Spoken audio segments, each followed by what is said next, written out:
रहीम अस्सलाम वालेकुम। कैसे हैं सब लोग? उम्मीद है कि आप खैरियत से होंगे और आसानियां बांट रहे होंगे। अफसोसनाक खबर, आपको पता ही है कि पाकिस्तान जो है एशिया कप में अब उसका सफ़र तमाम हुआ और वापसी की टिकटें जो हैं वो कटा ली जा रही हैं। अभी तक कटा ली होंगी। अब पाकिस्तान जो है फाइनल पे नहीं पहुंच सकता। श्रीलंका जो है वो पाकिस्तान को हरा के फाइनल में पहुंच चुका है। पाकिस्तान अब back to Lahore, Karachi and Peshawar, लोग जो हैं यहाँ पे आके उतरेंगे। आज फैसला कुन मैच था, नहायत अहम मैच था। पाकिस्तान के दो मेन पेसर्स नहीं थे और दूसरी टीम खिलाई गई और उनमें एक चेंजिंग जो थी जमान के हिसाब से थी, लेकिन एक बड़ी चेंजिंग जो कि करनी चाहिए थी वो नहीं की। तो ये 3-4 पॉइंट हैं जिसमें आज हम बात करते हैं। तो सबसे पहला पॉइंट तो चलें बारिश का है। बारिश हो गई तो दोनों के लिए वो जो इक्वल या लेवल जो प्लेइंग फील्ड थी वो दोनों को मिल गई। अच्छा, यहाँ तक बात हो गई। अब जो है दूसरा, पाकिस्तान ने जो चेंजिंग की क्या वो सही थी? मुख्तलिफ राय रखी जा रही है, मुख्तलिफ तरीके से बातें की जा रही हैं और ये भी कहा जा रहा है कि पाकिस्तान ने ज़मान को फ़खर ज़मान को नहीं खिलाना चाहिए था। वो अपनी जगह पर सूट अब नहीं कर रहे, वो अपनी फॉर्म में नहीं है। बहुत बड़े प्लेयर हैं और इस वक्त उनका 10th नंबर है आई गेस। और वो जो है अपनी गेम जो है 100% नहीं दे रहे, कहीं पर लैग कर रहे हैं। और जब कोई लैग करता है तो होता ये है कि उसको फिर डोमेस्टिक में भेज दिया जाता है ताकि वहाँ से दोबारा से अपनी कमियां और कोताहियां जो भी हो रही हैं उन्हें फुलफ़िल करे और उसके बाद दोबारा से फिर नेशनल में अगर चांस उसका बनता है तो दोबारा से वो आ सकता है। अगर उसकी जगह किसी ने, किसी दूसरे जूनियर प्लेयर ने अगर नहीं ली, अगर उसकी जगह उससे बेटर प्लेयर आ गया तो फिर ज़ाहिर है कि उसका करियर जो है वो फिनिश हो जाता है। लेकिन अगर वो इतना बड़ा प्लेयर है तो नॉर्मली ऐसे ही किया जाता है कि इतने चांसेस नहीं दिए जाते, ये बहुत ज़्यादा चांसेस हो गए।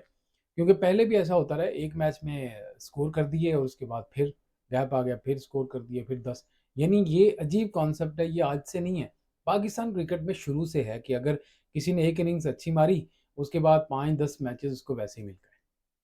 तो बहरहाल ये जो है वो मुख्तलिफ लोग, कोचेस, एनालिस्ट, स्पोर्ट्स के, ये सारे इलेक्ट्रॉनिक मीडिया, सोशल मीडिया पे यही बात करेंगे। फ़खर ज़मान की अभी स्पेस नहीं है, उनको गलत जो है सेलेक्ट किया गया। लेकिन सिलेक्शन जो है वो उसके पास में जो कारकर्दगी है उसकी बेस पे की जाती है, तो वो उसमें कोई नहीं है। लेकिन क्योंकि फॉर्म में नहीं है और जो कोचेस हैं, जो क्रिकेट को मैनेज कर रहे होते हैं लोग, वो, उनकी नज़र जो है वो आम लोगों की नज़र से थोड़ी-सी अलग होती है।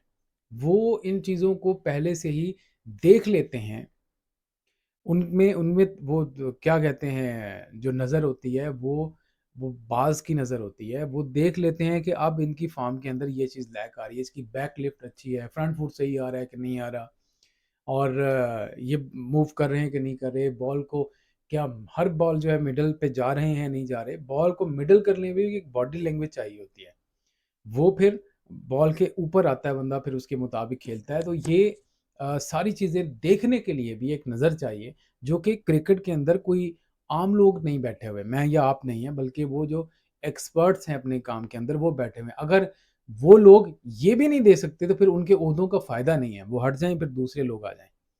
ये वो लोग देखते हैं कि ये चीज़ लैग कर रहा है तो उसको वो चांस देते हैं कि आप ठीक है थोड़ा डोमेस्टिक में जाएँ, 1-2 मैच छोड़ें, तो ये चीज़ इम्प्रूव करें। या फिर पाकिस्तान नेशनल अकेडमी जो है, उसमें फिर वो चीज़ इम्प्रूव करवाने की कोशिश करते हैं स्पेशल देके। लेकिन मैचेज़ ही इतने ज़्यादा हैं कि वो फिर इतना जो टाइम है, गैप है, वो लेता नहीं है। फिर वो कहते हैं यार ठीक है, ऑन पेपर्स तो अपनी टीम परफेक्ट बनाएँ।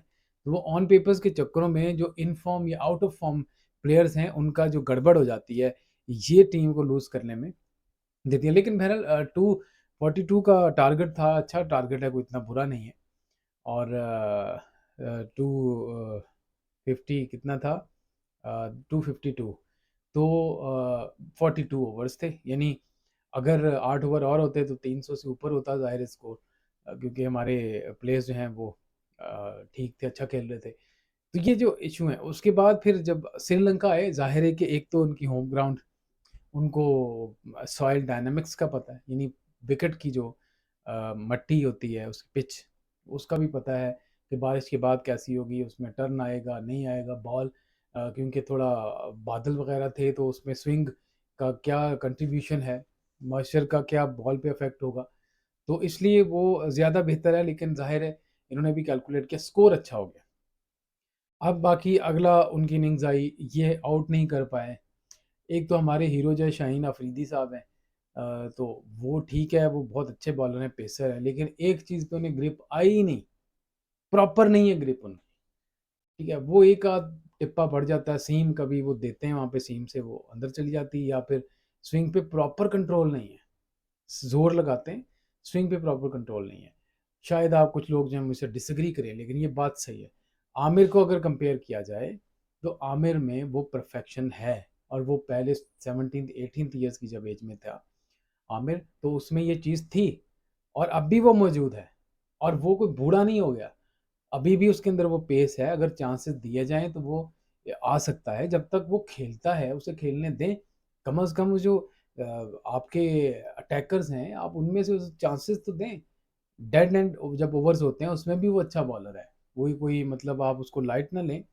लेकिन ज़ाहिर है शाहीन अफरीदी की पेस ये वो उनका वो बड़ा ज़्यादा है, तो इसलिए फिर उसको प्रेफर किया जाता है शाहीन को। लेकिन वो बॉल जो है वो बहुत इंपॉर्टेंट है, आप लेट स्विंग करें और एलबीडब्ल्यू की ट्राई करें, और जाहिर है कि अटैकिंग बॉल के अंदर पाकिस्तान की पहचान है, तो हर एक पे वो फार्मूला लगता भी नहीं, इंडिया पे लगता है।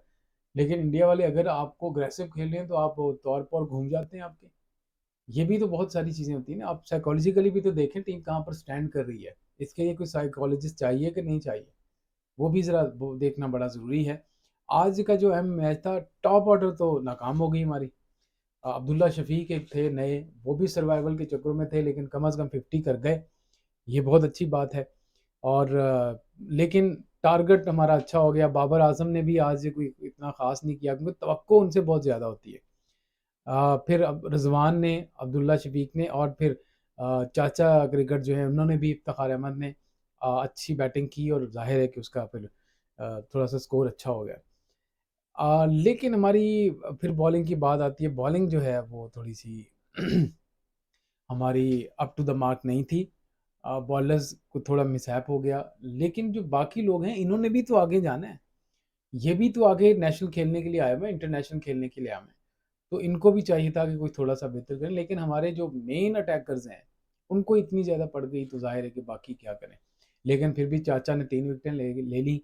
इसके अलावा बाकी शाहीन अफरीदी ने 2 ली, एक शादाब खान ने ली, और नवाज ने भी अच्छी बॉल की। लेकिन बहरहाल कहीं ना कहीं गड़बड़ जो ऐसी हो गई कि पाकिस्तान जो है प्रॉपर मैच जो है, प्रॉपर क्या मैच नहीं जीत सका, लेकिन आखिरी बॉल तक फाइट किया। सबसे इम्पोर्टेंट पॉइंट ये है कि पाकिस्तान ने आखिरी बॉल तक फाइट किया और आखिरी बॉल पे फैसला हुआ। तो इसलिए हम को बहुत ज़्यादा क्रिटिसाइज तो नहीं कर सकते, क्योंकि मैच फाइटिंग हुआ। लेकिन ये भी देखें, वो श्रीलंका 8वें नंबर पे, पाकिस्तान पहले नंबर पे है। ये भी ज़रा ध्यान में रखना चाहिए कि यहाँ तक नौबत आनी ही नहीं चाहिए थी, लेकिन फिर भी 8 उनके आउट कर लिए। चलें, मैच इस पोजीशन पर आ गया कि जिसको हम मीडिया की ज़बान में सनसनीखेज़ कहते हैं, तो सनसनीखेज़ तो हो गया था खैर मैच। हम भी बड़ा फोकस करके मैच को देखने लग गए थे, तो बहरहाल मज़ा आया मैच का। चलें, हार हुई, श्रीलंका को मुबारकबाद। और अब इतवार वाले दिन इंडिया और श्रीलंका के माबैन मैच होगा, और देखें मैच कैसा होगा। श्रीलंका अच्छा परफॉर्म कर रहा है, और भारत भी अच्छा परफॉर्म कर रहा था। अब दोनों का जब टाकरा होगा तो फिर देखते हैं कि ऊंट जो है किस करवट बैठता है, कामयाबी किसके कदम चूमेगी, और कौन एशिया कप का जीतने में कामयाब होता है। और ये भी याद रहे कि पिछला जो एशिया कप है वो श्रीलंका के पास है फिलहाल।